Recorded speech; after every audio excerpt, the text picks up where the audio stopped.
Greetings everyone. Ang title po ng HTML namin is Digit Analysis.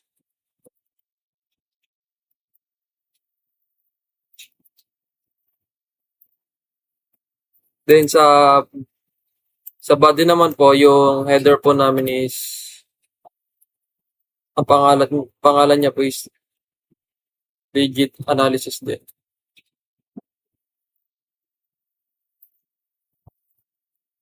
Naglagay po kami ng label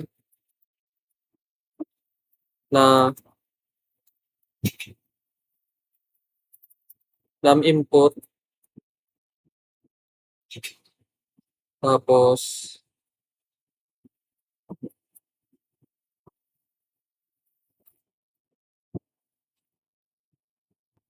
enter a number.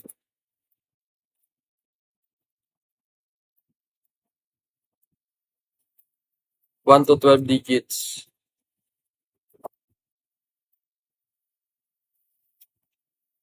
Next naman po is naglagay po kami ng text fields, input, type, text, then ang ID niya po is num input. Tapos yung max length niya po is 12.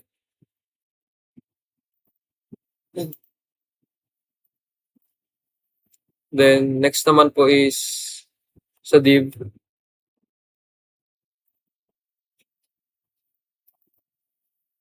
Naglagay po kami ng button na button ID na ang pangalan ay count all. Button on click. Count all.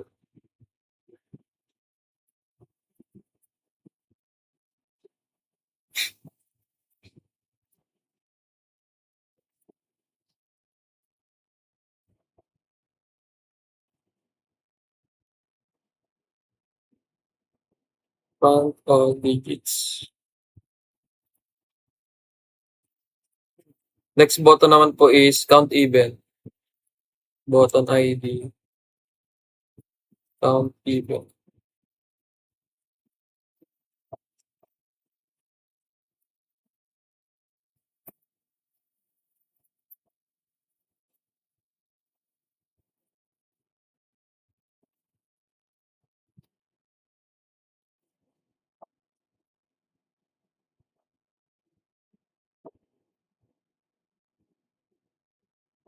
Count all digits. Next button naman po is count odd numbers.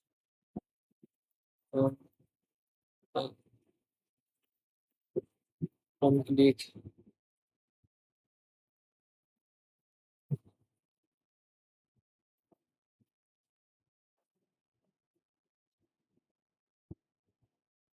Count all.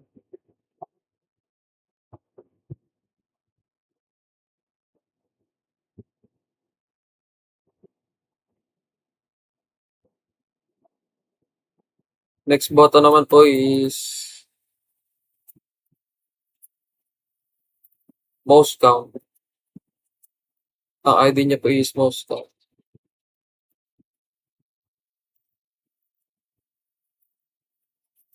Complete.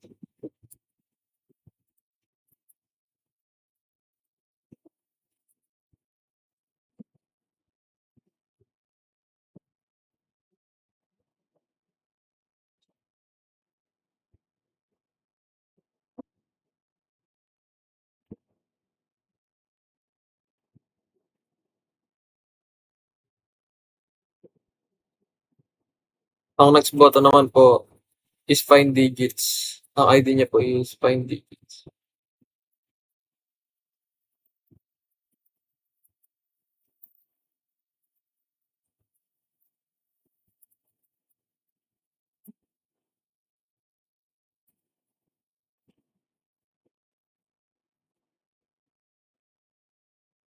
Find digits.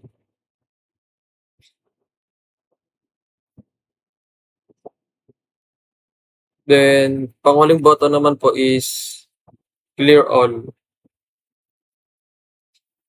ID niya po is clear. Unclick.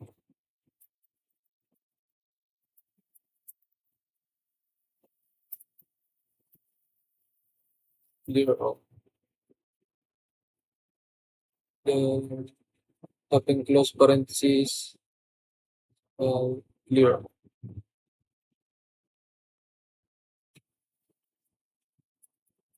After po sa loob ng div, sa labas naman po is naglagay po kami ng PID na use input.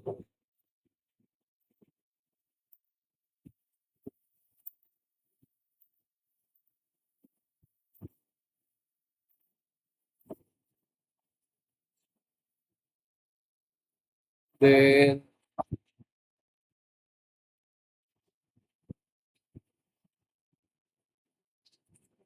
div naman po ulit. Naglalagay pa ulit po kami ng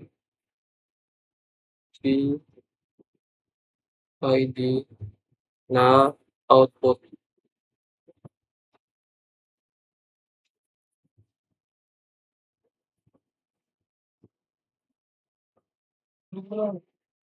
Greetings po, sir.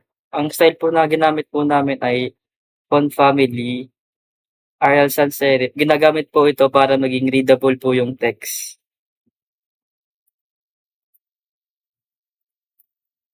At the font family sa Arial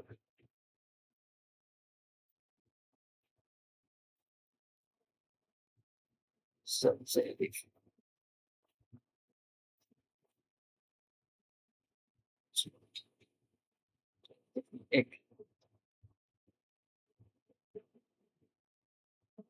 By output.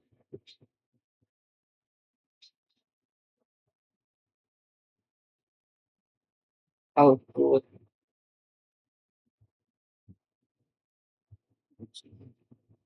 Sa margin naman po, 20px po, nagbibigay po ito ng space sa taas ng output para hindi ito dikit sa ibang elements.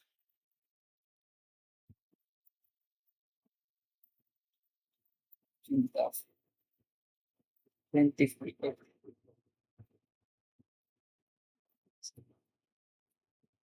Sa padding naman po, nilagay po namin dito is 10px.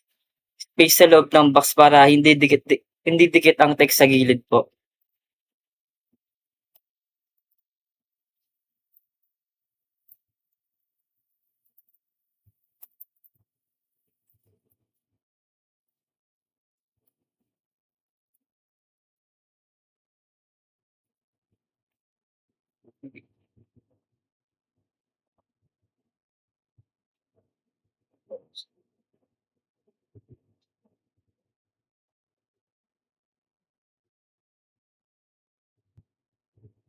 Or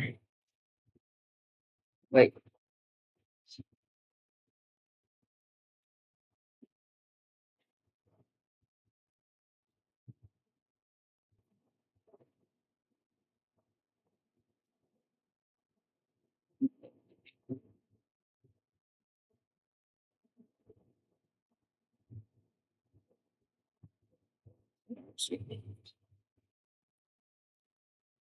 Sa margin naman po, 5px po, nagbibigay po siya ng space sa pagitan ng buttons para hindi sila dikit-dikit.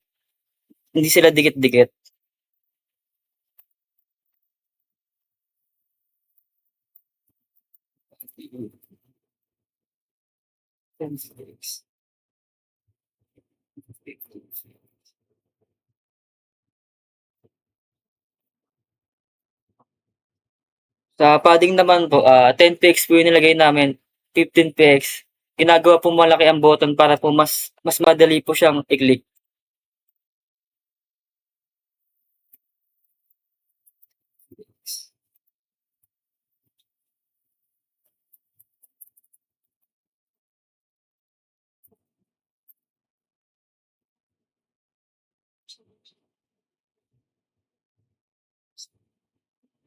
The ranges.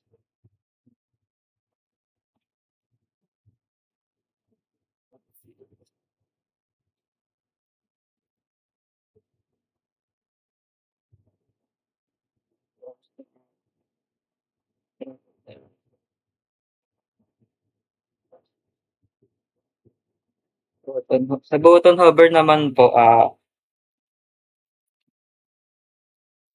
nagbibigay po siya ng visual feedback 'pag clickable po ito.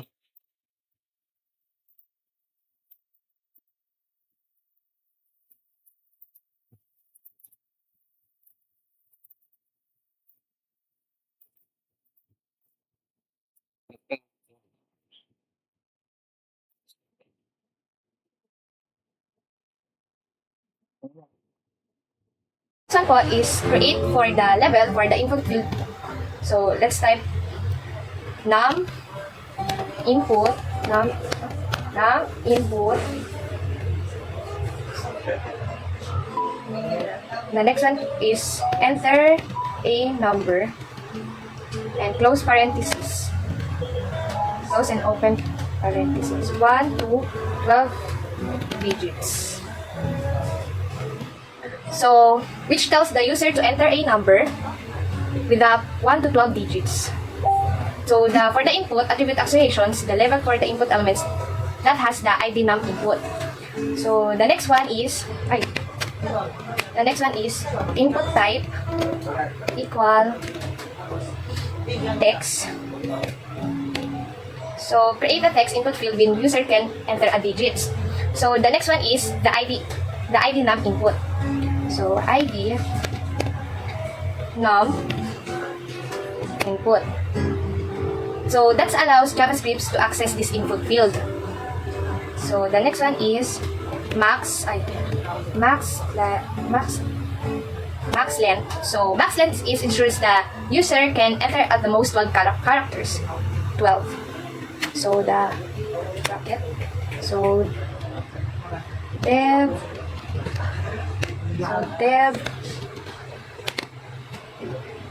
So the next one is buttons. Dev is a start container. So button. So button ID. So count all. So count all means that when click it will call a JavaScript function name. So count all on click. Count all, which is expected to count the total number and digits enter. So let's type count all, close parentheses, and count all digits. So the next one is, let's type button ID again. Button ID. So button level is count all, even, count even, and on click. So the count even. So calls the count even function, which should count by the number of even. So count all even. So the next one is button ID again. Button ID. So the button level is count all odd digits. So dito is count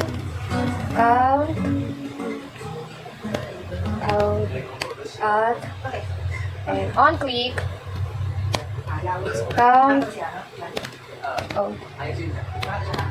So calls the count add function, which should count the number of add digits in the input.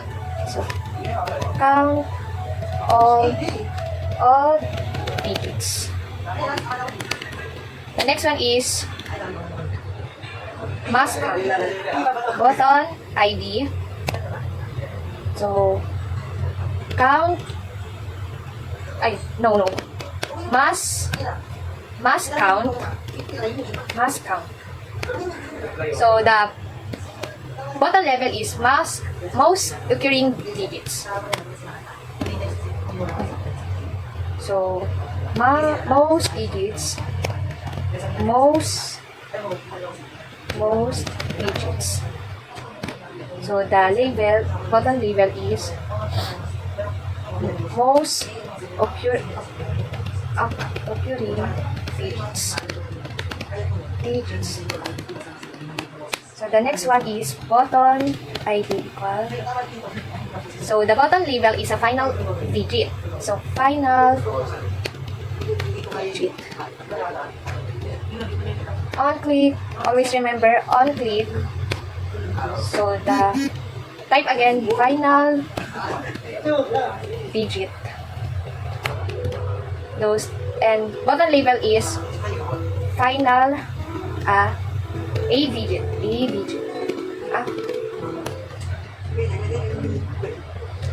So call the final digit function to search for specific digit within the input. So the next one is button ID for clear. On click. So let's type clear all. Type clear all, open and close parenthesis. So I forgot the open and close parenthesis per line. Open and close parenthesis. Hindi siya mag-run kapag kulang-kulang yung code. So a button name is clear. So calls the clear all, which is this on click.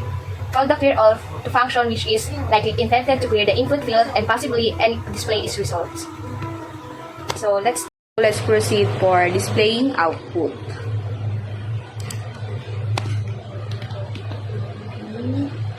ID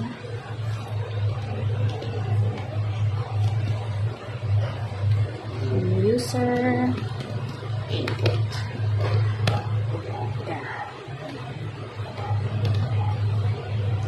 So for this line, ID user input likely intended to display user input or some dynamic text.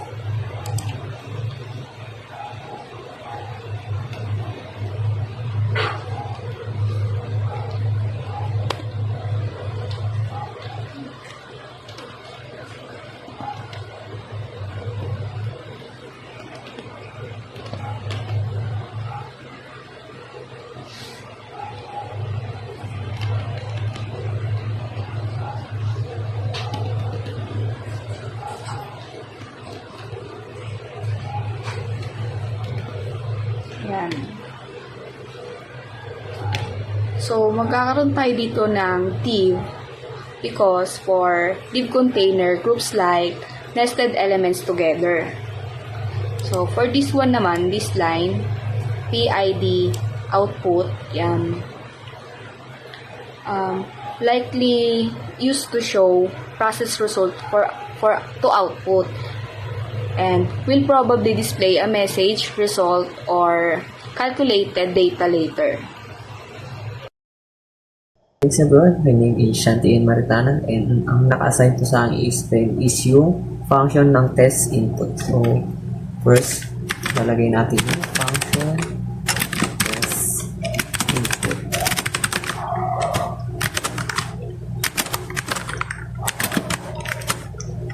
And then, ito kasi yung function for testing if the input is valid. So, first, ano muna ako ng if. So, if ng input that value is not equals to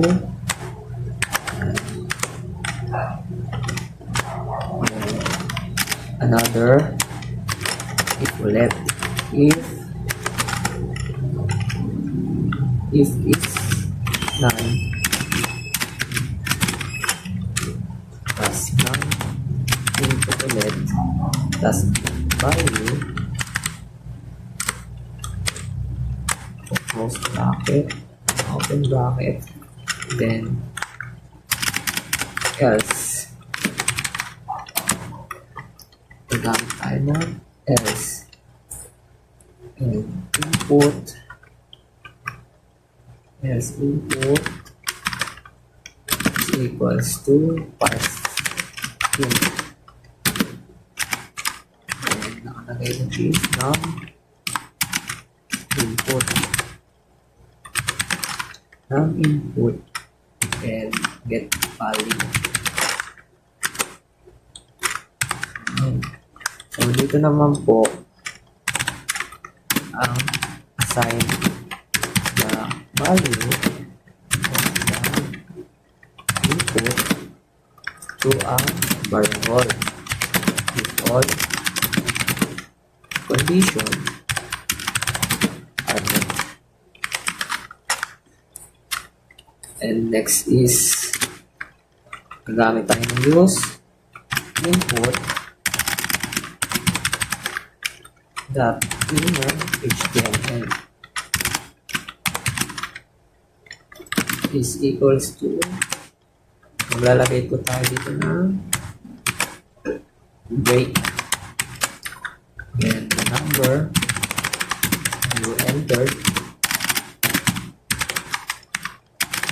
is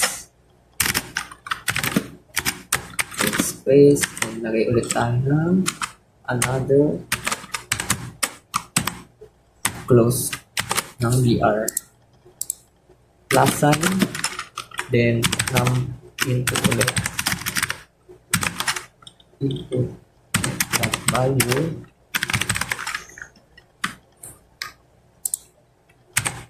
dito naman po ay magdi-display the number currently being tested, and then maglalagay ulit ako dito ng else para maglagay ng alert message. Alert, then ang nakalagay sa alert is please enter a number.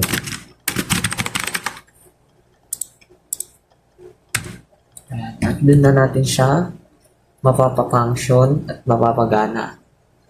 Yun lang po. Thank you.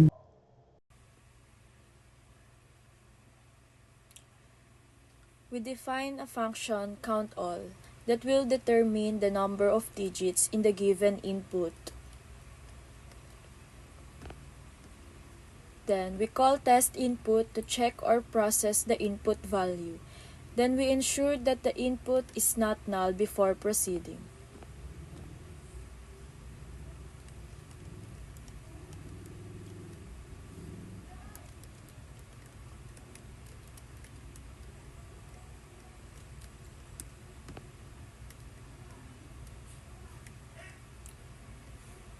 We store input in a temporary variable temp to prevent modifying the original value.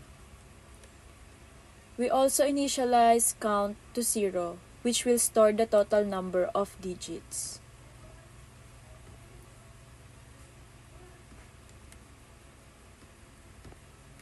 Then we enter a do-while loop where temp is divided by 10 using parsed int. Temp divided by 10, removing the last digit.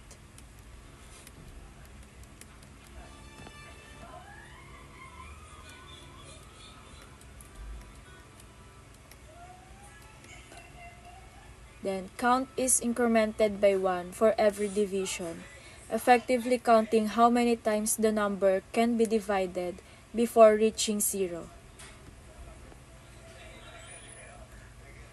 Then the loop continues until temp becomes 0, ensuring all digits are counted.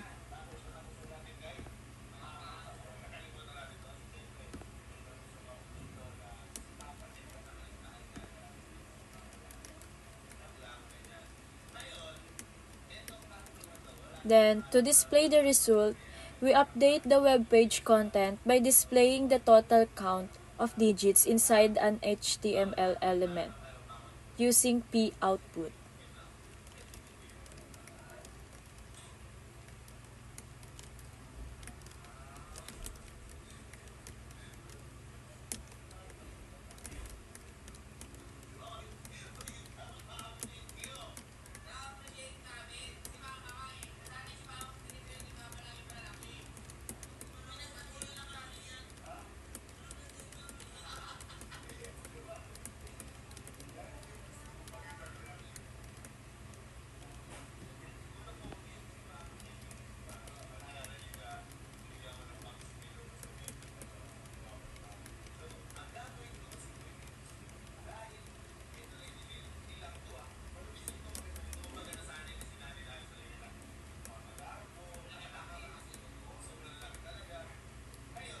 Then, we type return count. This function returns the number of digits, which can be used later if needed.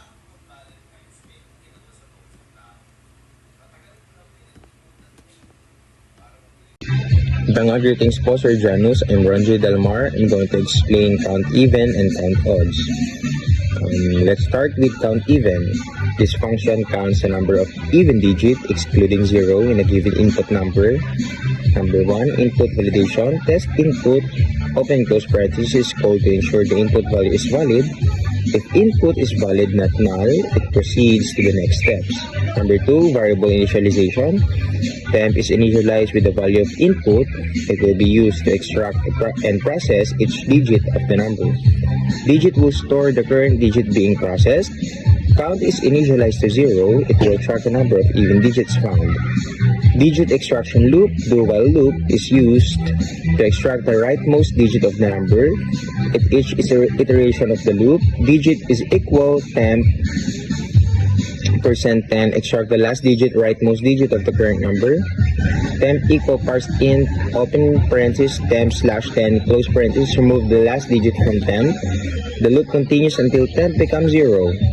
Condition check inside the loop. There is condition that check whether the digit is even and not 0. Digit %2 equal 0 and end digit, and exclamation mark equals 0. If condition is true, it means the digit is even and count is incremented. Displaying the result after the loop finishes, the total count of even digit is displayed on the web page using poutput.innerHTML. Number 2, count odd functions. This function counts the number of odd digits in a given output number.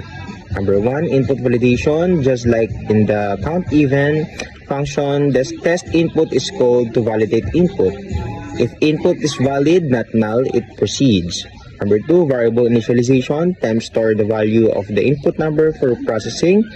Digit store the current digit being processed. Count is initialized to 0 and it will track the number of odd digit found. Digit extraction loop. The do-while loop extract digit from the number in the same way as in the count even function. In each iteration, digit equal temp %10, extract the last digit, temp parse int, open parenthesis, temp /10, close parenthesis, remove the last digit. The loop continues until there are no more digits left to process. Condition check. Inside the loop, there is condition that check whether the digit is odd. Open parenthesis, digit %2, exclamation mark 0, close parenthesis. If the condition is true, it means the digit is odd, and explain the result after processing all digits. The total count of odd digit is displayed on the web page using poutput.innerHTML. Summary of the key differences. Count even focuses on counting even digit but excluding 0 as an even digit. Count odd focuses on counting odds digit. Greetings mga kalim. Explain ko yung part ko, finding most occurring digits. Explain how it determines which digits appears the most and how does the loops help compare each digit. So, paano na-determine na pinakamarami lumalabas na digit? So, example, i-input ka ng number ng 1, 1, 2, 2, 3, 3, 4, 4, and 5, 5. Then, kukunin mo ito ng paisa-isa. Gagamit ka ng mathematical operation na digit equals 10% 10 para kunin yung mga huling number nito. Then, pagkatapos, babawasan natin ng number gamit yung isa pang mathematical operation na temp equals parse int temp /10 para makuha naman susunod na digit. Next, ihahambing natin ng digit ng buong number sa tulong ng isang nested loop. And i-examine natin kung ilang beses lumabas ang digit na yun sa buong number. Then, i-count natin ibilangin natin ang chance na yun kung ilang beses nga siya na ilang beses siya lumabas. Then next, hanapin natin yung pinakamaraming bilang. Kung mas marami itong lumabas na kaysa sa dating record dun sa may variable na high count, papalitan natin ng bago most occurring digit. Then kung may parehong bilang, kung may dalawang digit na parehong bilang, ililist natin sila dun, natin silang dalawa doon sa may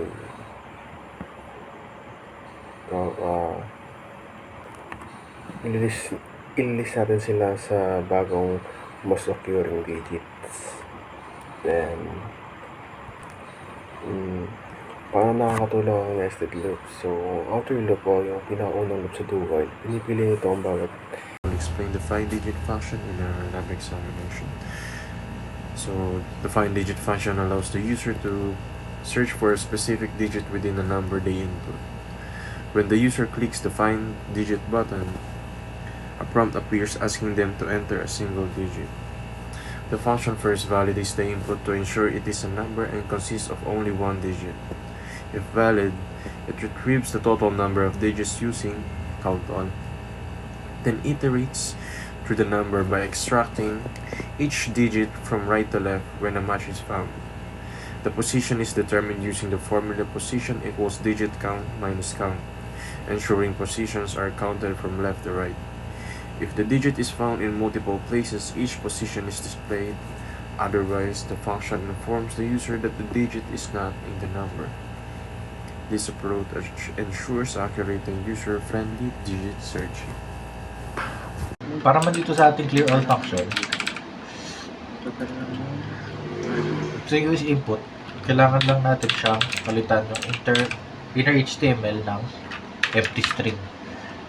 And as for naman, dun sa nav input, which is yung ating text box, gagawin natin siyang empty string. And then yung value is gagawin din natin empty string.